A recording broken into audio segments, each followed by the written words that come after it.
O Fê9751 mandou: Olá, boa noite a todos. Sou Felipe Ferreira, experiencioso pro Rodrigo Silva vir ao Flow, para ver o papo com vocês, para ver o que sairia dessa mistura. Queria que o pastor apresentasse a vocês as profecias de Daniel, para ver o que o monarca vai achar. Jesus está voltando, valeu. Como é o nome dele? Felipe Ferreira. Felipe significa domador de cavalos. Já que o Felipe falou, Felipe era o nome do pai de Alexandre o Grande. É interessante que não vale E Rodrigo? Rodrigo significa... Rodrigo vem do saxão. É? Rodericum. Significa aquele que é rico em glória. Eita! Tanto é que as línguas saxônicas, como o alemão, como o inglês, o nome Ricardo vem da mesma raiz. Fala rich, rico, Richard. Pode crer. Né? Bom, vamos lá. O que o Felipe deve estar falando é o seguinte, que o Daniel... Tem um lance muito interessante com o Daniel. Nabucodonosor veio em 605 a.C., cercou Jerusalém, depois em 587 ele destruiu o templo, e nessas vindas ele levou muito judeu cativo para a Babilônia. Né? Levou muito judeu cativo para a Babilônia. E levou um jovem chamado Daniel. E ali a Bíblia fala que o rei teve um sonho, e ele ficou confuso com o sonho. Daniel foi lá, interpretou o sonho do rei e falou: olha, rei, Deus deu esse sonho para você para mostrar o que vai acontecer no futuro da humanidade. E o sonho do rei foi um sonho onde ele viu uma estátua com vários elementos: ouro, prata, bronze, ferro e ferro misturado com terra, com barro. Se eu tivesse uma Bíblia aqui, eu teria... Mas ficou no carro. Mas tudo bem, eu vou citando aqui. Aí, Daniel capítulo 2, depois o pessoal pode ler em casa. E ele falou assim, o rei falou: foi isso que eu sonhei. Ele falou: pois é, rei, agora eu vou te revelar o sonho. A cabeça de ouro é o teu reino. E o seu reino vai passar. Vai vir um outro reino, que Daniel vai revelar no capítulo 7, chamado Medo-Pérsia, que vai dominar depois o seu. Depois vai vir um outro reino, chamado Grécia. Isso está no capítulo 7. Depois da Grécia vai vir um outro reino.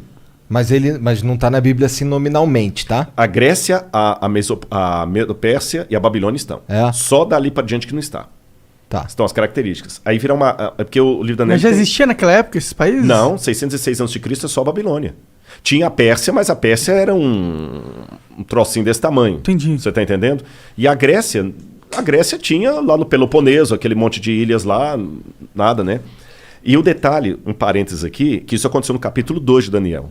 Mas depois no capítulo 7, Deus dá uma visão ao profeta Daniel com essa mesma história, mas com mais detalhes. E depois no capítulo 8, com mais detalhes. Daniel vê monstros, bichos, e Deus vai explicando. Por que Deus fez aquilo? É a maneira de entender, parábola, não é? E Deus vai dando detalhes. Aí Deus fala o seguinte: como são as características? Eu estou pegando igual Daniel 2 e 7. A Babilônia vai passar. O reino que virá da Medo-Pérsia, ele será forte por um lado e fraco por outro. Ele terá duas forças. E realmente foi a junção da Média e da Pérsia, Dario e Ciro, que destruíram a Babilônia. Quando fala da Grécia, fala da Grécia de um único rei que ia dominar o mundo, mas ele mesmo se autodestruiria. E quando ele se autodestruísse, na sua força quebrou-se-lhe o poder, 4 reis iam surgir dele. Aí quando você chega no período da... Aí você tem então 606 a.C. a Babilônia. Em 538 a.C. veio a Medo-Pérsia e destrói a Babilônia, igual Daniel falou. Em 331 a.C., Daniel já tinha virado farinha. Vem o filho de Filipe, Alexandre o Grande, da Macedônia, e começa a fazer as conquistas gregas. Igual a profecia falou. Entendi. E Alexandre o Grande, ele só ia conquistando e não voltava, conquistando e não voltava. E como é que Alexandre morreu? Ele se autodestruiu praticamente, porque ele morreu em 323 a.C., com 33 anos de idade. Aí tem algumas versões, alguns acham que ele contraiu febre tifoide na Índia, outros acham que ele resolveu beber uma taça de vinho para cada ano da vida dele. Eu sei que na sua força ele se quebrou. O reino de Alexandre não foi dominado externamente por ninguém, ele mesmo morreu. E ele não deixou descendente, porque ele tinha um filho com Roxane que foi morto. E aí, o que aconteceu depois da morte de Alexandre? Lembra a profecia? Depois que esse rei se quebrar, vão vir 4 no lugar dele repartindo o reino. O reino de Alexandre é repartido entre seus 4 generais: Cassandro, Seleuco, Lisímaco e Ptolomeu. Igualzinho a profecia falou, e Daniel já tinha virado farinha aí. Daniel é 606, estou falando em 331 a.C., traz para frente. Aí falou que depois que esses 4 divisões se sugeria, aí viria um reino que dominaria todo mundo com mão de ferro. E ele duraria muito tempo. E vai falando das perversidades. Aí quando você pega quem substituiu ali depois dos 4 Diódoros de Alexandre, Roma. E fala detalhe por detalhe de Roma. Aí quando fala dos pés em ferro com barro, fala o seguinte: esse último reino será o último reino da terra. Ele não será um reino mundial como os anteriores.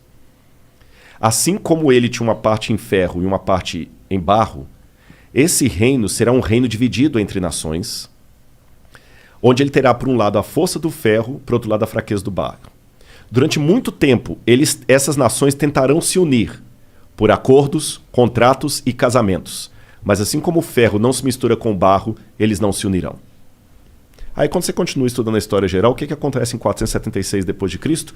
Cai o Império Ocidental Romano. E ele é dividido entre as tribos bárbaras que atacaram Roma e que viraram os países da Europa Ocidental hoje. Que durante toda a história da Europa ficou fazendo o quê? Tentando se unir. Através de casamento, por exemplo. Dom Pedro I era filho de Carlota Joaquina. A esposa dele era princesa da Áustria. Tá certo? A Rainha Vitória chegou a ser chamada de vovó da Europa, porque ela tinha parente em todo lado. Lembra que o que casou com a Elizabeth agora, ele era de sangue alemão e estava na Grécia. A Europa toda tem parentes e eles não conseguiram unir a Europa. O que Napoleão tentou? O que Carlos Magno tentou fazer? Unir a Europa, não conseguiu. O que Napoleão tentou fazer? Unir a Europa, não conseguiu. O que Adolf Hitler tentou fazer? Unir a Europa e não conseguiu. Mercado como europeu, unir a Europa e não conseguiu. Agora o Brexit. A Europa pensou que unir, rachou de novo. E a profecia falou que esse reino seria um reino dividido até o fim, quando então virá uma pedra do céu, que é a volta de Jesus. Eu dei um panorama assim rápido, sabe? Então acaba com o cometa. Não, aí é um símbolo da volta. Não é um asteroide. Fala que é uma pedra como se fosse tirada uma montanha. É um símbolo da intervenção divina na história. Entendi. Nos dias desses reis. Então, cara, é muita coisa coincidindo assim que você vai assim, mas aconteceu ao pé da letra. Isso é só um exemplo. A Bíblia está lotada de profecias. Não são profecias como música de Roberto Carlos quando você está na fossa. Qualquer uma conta a sua história. Você entendeu? Não tem música assim. Qualquer uma conta a sua história. Você tá lá, tomou um pontapé no traseiro da menina, parece que a música foi feita para você. Sim, histórias que são arquétipas. Não, tipo não é o caso. Isso aqui é... Histórias que se repetem na humanidade. É muito legal. E eu vou fechar essa resposta aqui, que foi só uma pincelada que eu dei, né? Durante muito tempo, muitos pensavam que tudo de Daniel era um mito. Por exemplo, se você conversasse com um cético no século XVII, XVIII, até o início do século XIX, ele dizia assim... Daniel não foi o cara que leu umas paradas que foram escritas na parede com sangue? Foi o Belsazar, que era o rei da Babilônia. Eu vou falar dele na arqueologia. Olha que interessante. Segura que eu vou falar dele.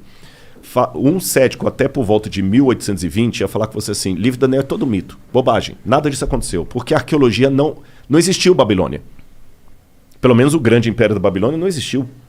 Você vai no rio Eufrates de fora a fora e não vê nenhuma Babilônia ali. E a Bíblia e Heródoto falavam que a Babilônia, o rio Eufrates cortava a cidade, igual o Tietê e Pinheiros corta São Paulo. Aí você vai Tietê de fora a fora e não vê rastro de cidade.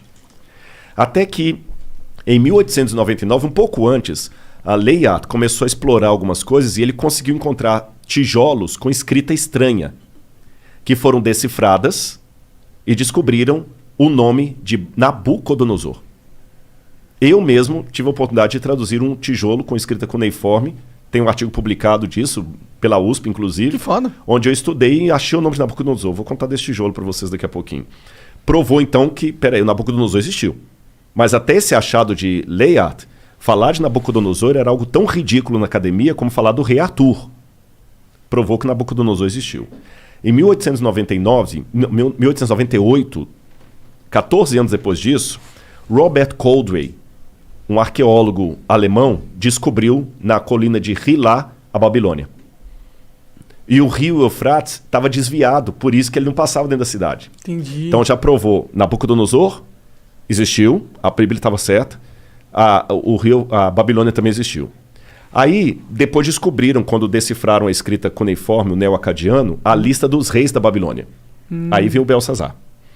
Porque, segundo a Bíblia, o rei que estava no poder quando os medo-persas atacaram a cidade, o rei da escrita na parede lá que se falou, chamava-se Belsazar. Só que quando você pegava a lista dos reis da Babilônia, o último rei era Nabonido. Então, peraí. Agora nós temos um problema arqueológico. A lista oficial da Babilônia, quando colocava os reis inteiros, o último foi Nabonido, não teve nenhum depois dele. E a Bíblia fala que o último rei era Belsazar. Aí muitos críticos falaram, tá vendo? A arqueologia desmente a Bíblia. Até que William Talbot estava trabalhando nos porões do Museu Britânico e ele descobriu um tablete que foi traduzindo as orações de Nabonido, as crônicas de Nabonido. E lá nas orações de Nabonido, ele pedia aos deuses, ao deus Marduk, que protegesse o seu filho primogênito, Bel-Uru-Achar, que é Belsazar. Aí o Talbot, pô, caraca, bicho, o Belsazar da Bíblia existiu. Mas mesmo assim os críticos falaram, calma, isso não prova que a Bíblia está correta, porque a Bíblia coloca Belsazar como o rei da Babilônia. A única coisa que a arqueologia provou é que existiu um filho do rei chamado Belsazar. Só que mais tarde descobriram outro pedaço de tablete. Quando eu falo tablete cuneiforme, é aquelas pedacinhos de argila com escrita. Sim. Aí trazia o que aconteceu. O Nabonido não ficava em Babilônia a maior parte do tempo, ele ficava no oásis de Teimá. E quando os medo-persas atacaram a cidade, ele estava em Teimá, ele voltou desesperado com o exército dele, mas foi interceptado. E quem estava na cidade? Ali diz que estava o filho dele, Bel-Uru-Achar, que assumia o trono na ausência do pai. Entendi. E que naquela noite o filho foi morto, como a Bíblia fala. Agora olha que detalhe. Quando você vai no livro de Daniel, no capítulo 5, que conta essa história, o rei no desespero, quando ele vê a escrita na parede lá, que é a sentença de morte dele, ele chama os sábios da Babilônia para decifrarem, inclusive o Daniel, o profeta. Uhum. E ele fala com Daniel assim, Daniel, se você decifrar a parede, eu farei de você o terceiro no meu reino. Está assim na Bíblia, farei de você o terceiro no meu reino. Agora faz sentido por que a Bíblia diz que ele prometeu o terceiro lugar. É porque ele mesmo... É o segundo. É o segundo. Cara, então você vai pegando esses detalhes, é incrível, incrível. E quando eu traduzi, por exemplo, esse tijolo, que hoje está no Museu do NASP, eu sou o curador de um museu de arqueologia lá, Da hora. e eu fiz a datação com a USP, a gente datou o tijolo por termoluminescência. Porque eu fiz primeiro a tradução do acadiano, e eu achei o nome de Nabucodonosor e do pai dele, Nabopolassar. Eu traduzi a publicação, publiquei a tradução, e depois no IPEM, a gente foi fazer a datação ali com o Casimiro Munita. É aquele negócio, a gente cruza dados, contas... Eu não sou da área da química, mas aí a gente faz pares e publica artigo científico junto. Ah. Aí, quando fizemos a datação, a data da USP de termoluminescência deu 300 anos antes de Cristo para o tijolo, que eu traduzi. Da hora. Mas não foi da hora, sabe por quê? Não, porque Daniel era de 600 e pouco. 600. Eu tô com um hiato de 300 anos aí. Entendi. Aí eu, quebrando a cabeça, o Casimiro falou, não, Rodrigo, calma, não fica desesperado, não. Aí é a hora do cara explicar a área dele, que você não conhece. Aí o Casimiro me explicou assim, doutor Casimiro Munita, do IPEM. Ele falou assim, Rodrigo, a gente consegue, pela termoluminescência, datar a última queima da cerâmica. Então essa cerâmica pode ter 2.000 anos. Mas se ela sofreu um incêndio 300 anos atrás, ela vai dar que tem 300 anos. Entendi. Porque eu tô datando a queima dela e não a primeira queima. Uhum. Se você coincidir de ela não ter passado por nenhum incêndio, você vai estar datando o dia que ela foi levada ao forno. Uhum. Mas se ela teve um incêndio depois disso, zera. Eu falei, então bingo. Ele falou, não tem nada na história que mostre. Eu falei, bingo. Aí eu lembro que por estudar as profecias de Daniel, eu fui estudar bastante as conquistas de Alexandre, e Alexandre colocou fogo no templo de Eságuila, na Babilônia, e depois manda reconstruir. A gente deduz que foi Alexandre. Alguns têm a dúvida se foi o Alexandre ou se foi o Ptolomeu, que botou fogo, não Lisímaco, corrigindo, que botou fogo no Entemenac. Isso foi 300 anos de Cristo. 300 anos de Cristo. Então eu falei, bingo. E o único prédio da Babilônia que foi incendiado e por isso reconstruído foi o templo do Entemenac. Você está entendendo? O único. Aí eu falei, então agora eu sei, a data que eu tenho é a data do incêndio da época de Alexandre. E agora eu sei, dentro da Babilônia, de onde veio esse tijolo. Dentro do templo. Aí eu fiquei emocionado, gente. Vou falar com vocês por quê. Porque aquela inscrição que eu traduzi era uma inscrição pública. É igual você tem na Flow que estava na parede ali embaixo e tudo, é uma inscrição pública, né? E aquela inscrição pública estava no templo do tesouro do Nabucodonosor. E a Bíblia fala que quando ele levou os utensílios de Jerusalém para lá, para humilhar os judeus, e para lembrar o início da nossa conversa lá do podcast lá atrás, que eu falei que Jeremias falou, Deus vai trazer os babilônios, porque vocês não estão obedecendo a aliança, Deus vai tirar a proteção dele, já que vocês estão procurando outros deuses. O Daniel viu os utensílios sagrados do templo sendo levados pelos babilônios lá para a Babilônia. E segundo a Bíblia, guardados na casa do tesouro do Deus. É provável que esses tesouros ficassem dentro do templo do Entemenac. Porque o Nabucodonosor dos babilônios, eles tinham o costume de fazer uma espécie de museu, antes dos museus, de guardar artefatos de espólio de guerra dentro do templo. Pode crer. Então Daniel leu com os olhos dele aquela inscrição que eu traduzi. Ah, pode crer. Agora ele leu com que espírito? Humilhado. Imagina, tudo que você tem de mais especial. Se você for religioso, aquele crucifixo que a sua avó te deu, que fez o catecismo e tudo, sendo colocado lá de qualquer maneira lá... Com um espólio de guerra. Espólio de guerra. Ou então vamos supor que aqui no programa vocês têm algumas coisas legais, que falam assim, pô, isso aqui a gente guarda com carinho, porque isso aqui foi o primeiro prêmio que a gente ganhou e tudo. Sim. Aí você vê um negócio colocado lá, banalizado, te dói o coração. Daniel estava humilhado. Ele passou na porta do Entemenac e ele viu isso. E ele leu aquela inscrição. Eu sou Nabucodonosor, que foi o que eu traduzi. Rei da Babilônia, provedor dos templos de Esagla e Êxoda. Daniel deve ter feito perguntas similares às que eu fiz quando eu estava com a depressão. Onde está Deus? Tem o Salmo 139 que diz: às margens do rio da Babilônia, nós nos assentávamos e chorávamos lembrando de Sião. Aqueles que são mais antigos que eu devem lembrar de uma música antiga, né? On the rivers of Babylon. É uma música dos anos 70, 80, The Rivers of Babylon. Eu não manjo. Mas é uma música legal. Depois o pessoal dá uma gulgada, eles vão achar. E essa música fala desse salmo que os judeus compuseram. Mas foi uma música pop, foi uma música de rock. A dor deles por estarem na Babilônia. No salmo fala assim, os que nos levaram presos pediram que nós cantássemos alguma música da nossa cidade, da nossa pátria. Mas como nós podemos cantar a música da terra com o nosso templo destruído? Então Daniel estava arrasado, igual eu estava lá no Cevisa. Daniel leu aquela inscrição como um símbolo de humilhação. 2.600 anos se passaram. Aquela inscrição, por um golpe de sorte, não sei, entre aspas, foi encontrada por um brasileiro lá no Iraque, quando trabalhava na Mendes Júnior em construção civil. Olha lá. Esse brasileiro ia passear nas ruínas lá, e via aquele monte de pedra, fez amizade com um soldado lá, futebol, Pelé. Cara, deixa eu levar um souvenir pro Brasil. Pega o que você quiser. E ele escolheu, no meio do monte de monturo lá, esse tijolo, porque tinha uns desenhos legais. Chegou no Brasil, ele falou: o que eu vou fazer com isso? Vou jogar isso fora. Aí a mulher dele falou o seguinte: não joga fora não. Doa isso pro professor Paulo Barbosa, ele é professor da escola adventista lá, de história, ele pode usar, que doou. Esse professor Paulo ficou com essa pedra uns 30 e tantos anos. Ele até morreu, esse professor. Quando foi um dia, ele foi visitar o museu do NASP e ele viu alguns tabletes com inscrição cuneiforme. E eu estava no museu nesse dia. E eu falei: eu tenho lá em casa um tijolo com esses desenhos. Eu vou doar para vocês. Que legal. Cara, eu fiquei, sabe? Como é que é? Quando eu fui à casa dele, eu peguei o tijolo na mão assim com os desenhos. Se você colocar aí, se não for abusado sobre vontade, se você colocar assim, tijolo babilônico Rodrigo Silva, vai aparecer uma foto do tijolo aí na internet, assim, tudo, né, cara? Hoje em dia é só clicar. Aí o que acontece? Eu peguei aquele tijolo, quando eu falei: professor, isso aqui não é desenho não, isso aqui é inscrição cuneiforme. Ele falou: aí o que tá escrito isso aí? Eu falei: não dá para escrever. É esse aqui, ó. Esse aqui, ó. Eu falei no ex-ateu, graças a Deus. Eu nem sabia disso aqui, não tem nada a ver com isso. Um ex-ateu Blogspot. Eu nem sei quem é, viu? Mas é esse tijolo aqui, ó. É esse aqui, ó. Ali, eu não sei se o pessoal de casa vai ficar tão nítido das fotos, que às vezes não dá, né? Não, mas ele sabe que a gente pesquisou. Pesquisou, né? Então ali aquela primeira... Parece um asterisco. Parece. Se lê Dingir em acadiano. Dingir. Dingir é um epíteto de um nome divino, mas ao mesmo tempo como o nome de um rei, logo em seguida. Aí você tem essa língua silábica, ela não é alfabética. Aí você lê Dingir, Nabucodonosor, Lugal. Lugal é rei em acadiano.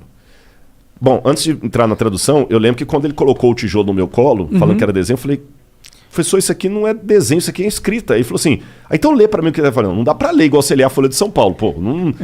eu leio isso aí, mas eu não sou professor de acadiano. É que quando você faz arqueologia, a gente estuda um pouco de egípcio, acadiano. Aí tu sabe o que é e daí tu leva mas exatamente. Aí você vai pesquisando, vai traduzindo aos poucos. E tem muita língua que você até estudou, mas se você não está falando, você esquece. Tem muita coisa que eu esqueci. Egípcio, eu ainda dei aula de egípcio na faculdade, mas acadiano eu nunca lecionei. Mas eu falei: mas eu posso decifrar. Pô, aí peguei meus dicionários lá, meus léxicos e tudo, e consegui decifrar. Então ali tá: eu sou Nabucodonosor, Lugal, rei de Acadê, Babilônia, rei da Babilônia, provedor na segunda linha dos templos de Êsida e Eságila, que é justamente o outro nome do Entemenac, aqueles templos lá. E embaixo fala filho, aí tá borrado, porque quando eu fiz a tradução, eu mandei para professores de Harvard, da Andrews, de Budapeste, que são realmente, os caras são os bocas em acadiano, para ver se eu não fiz bobagem, né? E eles confirmaram. E um professor de Budapeste acredita que onde está borrado aqui, que eu não consegui traduzir, seria filho primogênito de Nabopolassar Lugal Acadê, rei da Babilônia. E esse símbolo aqui é igual aquele lá, não? Só que aqui você lê Acadê. Lá é Dinger, aqui é Acadê. Você entendeu que é o nome da cidade? É porque o sumeriano ele traz os símbolos e dependendo de onde está ali na frase, a sílaba é outra. Que viagem. Nossa, deve ser um inferno ler isso. Não porra. Mas é legal. Aí eu sei que eu peguei o tijolo, traduzi, publiquei, porque a gente tem um negócio chamado currículo Lattes, que você precisa de vez em quando botar o...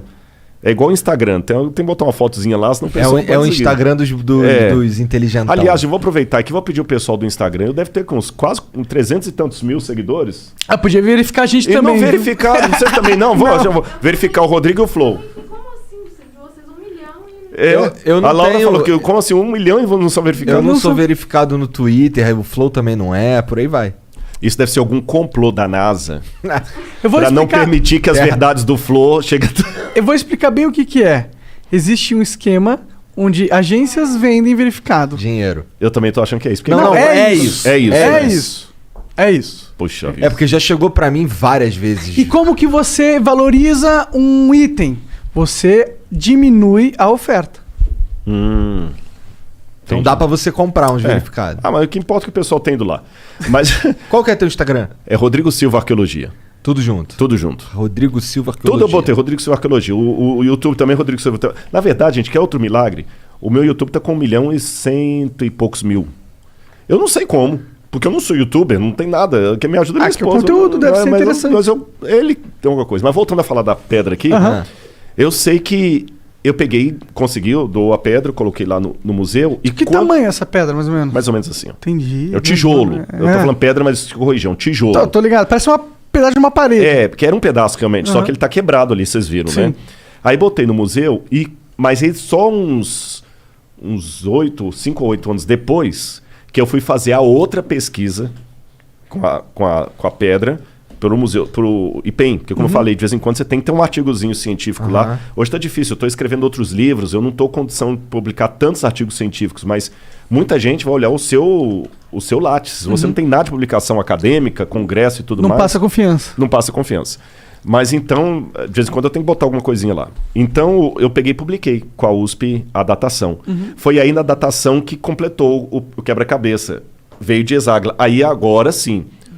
E mesmo sendo acadêmico, eu dei o espaço para o romantismo. A possibilidade matemática de Daniel ter passado na porta daquilo ali e lido aquela inscrição, eu não tenho como provar, mas ela é grande. Sim. Pegando o texto bíblico e o que foi levantado do cativeiro, Daniel leu aquilo ali numa situação de muita humilhação, que eu identifiquei com a minha. Pode crer. Onde é que está Deus? Poxa, livrou... Daniel não era mau sujeito, pô, caramba, ele não merecia estar lá, longe de todo mundo que ele amava, humilhado. 2.600 anos depois, a mesma inscrição que Daniel leu, num ambiente de humilhação, é colocada num museu, num país chamado Brasil, que Daniel nunca podia nem imaginar, para justamente enaltecer o livro de Daniel. Aí vem o Felipe e me faz a pergunta sobre Daniel, eu tenho essa oportunidade de falar. Então, quer dizer, o mundo dá voltas.